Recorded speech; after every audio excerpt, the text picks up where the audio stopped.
Ready to move in premium triplex villas at Bachapalli APR Projects.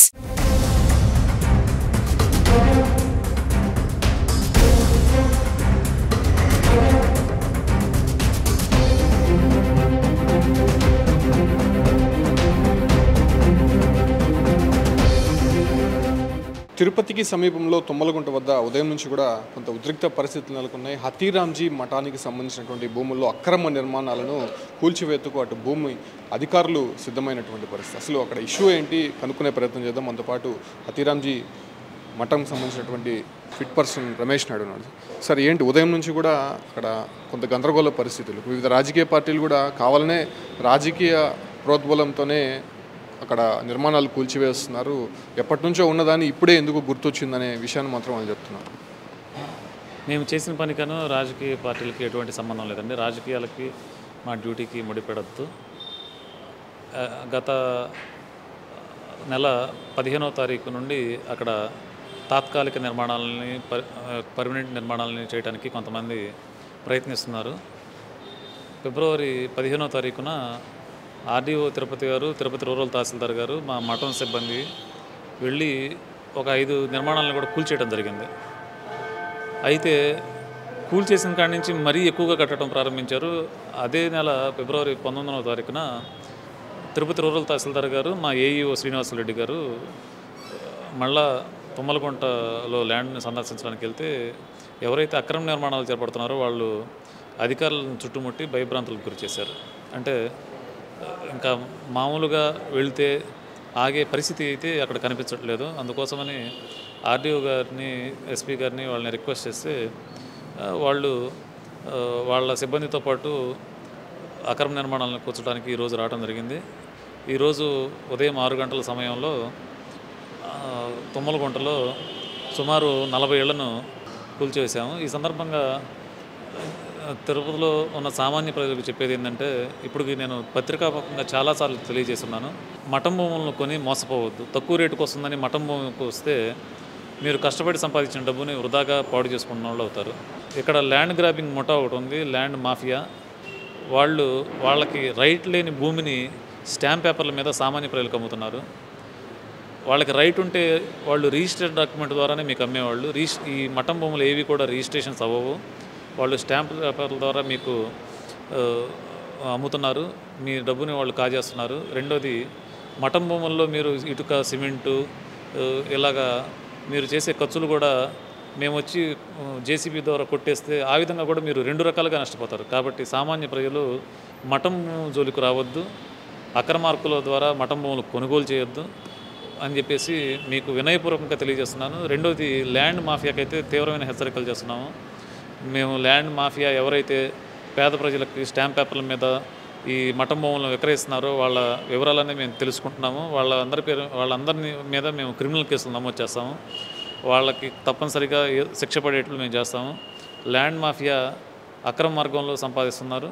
పేద ప్రజల కడుపు కొట్టి వాళ్ళు ఈ విధంగా డబ్బు సంపాదించాలని చెప్పేసి చూస్తున్నారు. మీరు ఇప్పటికైనా కానీ మీ అక్రమ పద్ధతుల్లో డబ్బు సంపాదించే మార్గాన్ని మీరు స్వస్తి చెప్పండి, లేదంటే మీరు తీవ్ర పరిణామాలు చూస్తారు. సార్, ఇవే కాదు, మఠం భూములు ఇంకా చాలా విలువైనటువంటి ఉన్నాయి హతీరాంజీ భూములకు సంబంధించి. ఇప్పుడే కాదు, గతంలో ఉన్నటువంటి అర్జున్ దాస్ కూడా చాలామందికి అన్యాక్రాంతంగా ఆ ఒక్క భూములను దానాదత్తం చేశారనే ఆరోపణలు కూడా ఉన్నాయి. సో అక్కడే కాదు, ఇంకా చాలా ప్రాంతాల్లో అంటే ఎంఆర్పల్లి కావచ్చు, అంటే ఆ బైపాస్ రోడ్లో ఉన్నటువంటి చాలా వరకు కూడా మఠం భూములు ఉన్నాయి. అవి కూడా చాలా వరకు ఇప్పటివరకు కబ్జాకి గురైనటువంటి పరిస్థితి. వాటిపైన ఎటువంటి చర్యలు తీసుకోవాలి? అదే, గతంలో ఇక్కడ మహంతగా పనిచేసిన అర్జున్ దాసు కొంతమంది ప్రైవేటు వ్యక్తులతో మెలాఖత్ అయ్యి వాళ్ళు ఆక్రమిస్తున్నా కానీ పట్టించుకోకుండా ఉండటము, లేకపోతే కోర్టుల్లో వాళ్ళకి అనుకూలంగా కౌంటర్లు వేయటము, ఈ విధంగా చేయడం వల్ల కొంతమంది వాళ్ళకు అనుకూలంగా టెంపరీగా కొన్ని కోర్టు ఆర్డర్లు కూడా తెచ్చుకొని పెద్ద పెద్ద నిర్మాణాలు చేపట్టారు. వాటన్నిటిని కూడా మేము సమీక్షిస్తాము. కోర్టులో మళ్ళీ ఫర్దర్గా మా సైడ్ నుంచి కౌంటర్లు వేసి ఏదైతే టెంపరీగా వాళ్ళు తెచ్చుకున్న ఆర్డర్స్ని క్యాన్సిల్ చేయించి మేము అక్కడ ఉన్న పెద్ద పెద్ద స్ట్రక్చర్స్, అంటే కొంతమంది విల్లాస్ కట్టుకున్నారు, కొంతమంది అపార్ట్మెంట్స్ కట్టుకున్నారు, వాటిని కూడా మేము స్పేర్ చేసే పని లేదు. ఇప్పుడు చాలామంది అంటున్నారు, మీరు పేద ప్రజల జోలికి వస్తున్నారు, పెద్దోళ్ళ జోలికి వెళ్ళట్లేదంటే మేము అందరి జోలికి వెళ్తున్నాము. చట్టం ముందు అందరూ సమానమే. కాకపోతే కొంతమంది ఏంటంటే కోర్టు ద్వారా రిలీఫ్ పొందారు. అందుకని మేము కొన్ని పెద్ద పెద్ద కట్టడాల జోలికి వెళ్ళలేకపోతున్నాము. కానీ వాటి జోలికి కూడా వెళ్తాము. కోర్టుల్లో ఏదైతే వాళ్ళు తెచ్చుకున్న ఇంటీరియర్ ఆర్డర్స్ ఉన్నాయో వాటన్నిటిని మేము మళ్ళీ కౌంటర్స్ చేసి వాటిని క్యాన్సిల్ చేయించి వాటి జోలికి కూడా వెళ్తాము. ఇక్కడ జరిగే ఆర్గ్యుమెంట్ ఒకటే ఉంటుంది. మేము అక్రమ నిర్మాణాలు కూల్చేసేట మేము ఒకే ఆర్గ్యుమెంట్ చేస్తారు. ఇది మఠము భూమి కాదు అని ఎవ్వరూ ఆర్గ్యూ చేయరు. మీరు అక్కడ కొట్టేసి ఇక్కడికి రండి, ఇక్కడ కొట్టేసి అక్కడికి రండి అని చెప్పేసి చెప్తారు తప్పితే ప్రతి ఒక్కళ్ళు మేము చేయాల్సిన పనికి అడ్డు చెప్పడానికి మాత్రం ఇది ఒక సాకుగా వాడుతూ ఉంటారు. మీరు అన్నీ కొట్టేసిన తర్వాత మా దగ్గరికి రండి అంటే మేము ఏదో ఒక చోట పని మొదలు పెడితేనే కదా అన్నీ కొట్టేసేదని మేమంటాము.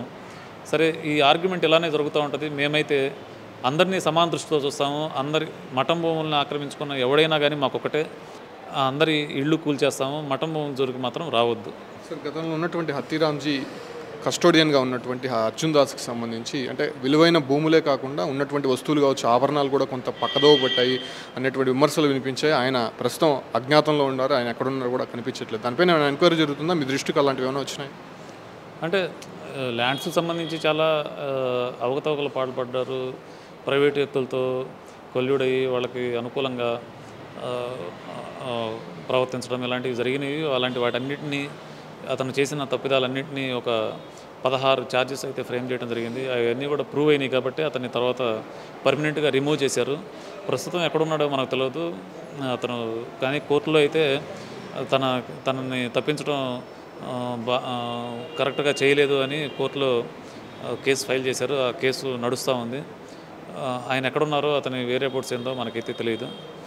రీసెంట్గా మేము తిరుమలలో ఉన్న అతని డోలు అంటే గతంలో మహంతు నివాసాన్ని డోలు అంటాము. కొత్త మహంతు ఇంటీరియర్ మహంతు అపాయింట్ చేసిన తర్వాత ధార్మిక పరిషత్తు ఆ డోల్ను కూడా పంచనామాదారుల సమక్షంలో ఓపెన్ చేయడం జరిగింది. ఆ డోల్ను పరిశీలించినప్పుడు పెద్దగా వాల్యుబుల్స్ అయితే ఏమీ లభ్యం కాలేదు. ఒక 15 గ్రాముల గోల్డ్, ఒక 3,000 రూపాయల లోపు నగదు మాత్రమే లభ్యమైంది.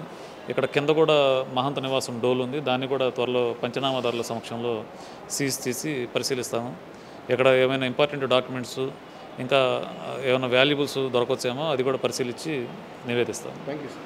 చూస్తున్నా కదా, నిజంగానే అతి విలువైనటువంటి హతీరామ్జీ మఠం భూములకు సంబంధించి ఎవరైనా ఆక్రమణకి గురి చేయాలని చెప్పి చూసినటువంటి వారిపైన, అదేవిధంగా ఆక్రమణకి గురి చేసేటువంటి వ్యక్తుల దగ్గర మోసపోయినటువంటి వారు పూర్తిగా కూడా దాన్ని నుంచి గుర్తుంచుకోవాలి. ఖచ్చితంగా హతీరామ్జీ మఠం భూములు ఎప్పటికైనా కూడా భూమి అధికారులు స్వాధీనం చేసుకుంటారు. కాబట్టి చాలా జాగ్రత్తగా వ్యవహరించండి. ఎందుకంటే ల్యాండ్ మాఫియా చాలా వరకు ఇలా మోసపూరిత వాగ్దానాలు ఇచ్చి వారి దగ్గర కొనుగోలు చేసే ప్రయత్నం చేస్తుంది. సో ఈ క్రమంలోనే కొన్నటువంటి పేద ప్రజలంతా కూడా ప్రజెంట్ అన్యాయం అయిపోయినటువంటి పరిస్థితుల్లో ఇంకా చాలా ప్రాంతాల్లో హతీరామ్జీ భూములకి సంబంధించినటువంటి ల్యాండ్స్ ఉన్నాయి. కాబట్టి దాన్ని కూడా త్వరలోనే స్వాధీనం చేసుకుంటున్నామని చెప్పి కూడా అటు రమేష్ నాయుడు ఫిట్ పర్సన్ స్పష్టం చేస్తున్నారు.